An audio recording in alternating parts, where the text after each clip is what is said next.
Sir actually வந்து இப்போ நீங்க வந்து ஒரு நிறைய படம் நடிச்சிருக்கீங்க.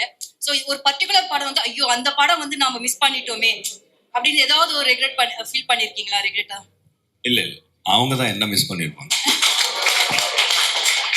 சார் உங்களுக்கு அப்போ எந்த ஹீரோயின் சார் டஃப் கொடுத்திருக்காங்க உங்க கோரியோகிராஃபில உங்க அதாவது உங்க கூட ஆக்ட் பண்ண? பேசிக்கலாவே நான் கோரியோகிராஃபியா இருக்கிறதால என்னோட பக்கத்துல இருக்கிறவங்களுக்கு தான் நான் ரொம்ப இம்பார்ட்டன்ட் கொடுப்பேன்.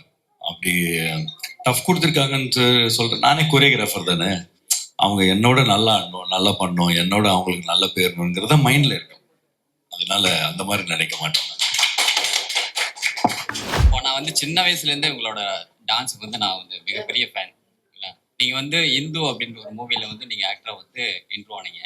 அந்த படத்துல பர்டிகுலரா வந்து ஏய் குட்டி முன்னால அந்த சாங்ல இருந்து இப்போ வரைக்கும் நான் உங்களோட டான்ஸ் பார்த்துட்டே இருக்கேன். எதுவுமே மிஸ் பண்ண மாட்டேன். ஆனா அப்படி பார்க்கும்போது அந்த எனர்ஜி, அந்த டான்ஸ் அங்க பிகினிங்ல இருந்து இப்போ வரைக்குமே அந்த டான்ஸோட எனர்ஜி இன்னும் குறையவே இல்லை. அது எப்படின்னு தெரிஞ்சுக்கலாமா சார்? இல்ல இல்ல, அப்போ ஆடும்போது டான்ஸ் ஆடிட்டு அங்கேயே நின்று ஜாலியா இருப்பேன். இப்போ கேரவன் வந்திருக்குல்ல, டான்ஸ் ஆடிட்டு உள்ள போயிட்டு மூச்சு வாங்கிட்டு வருவேன்.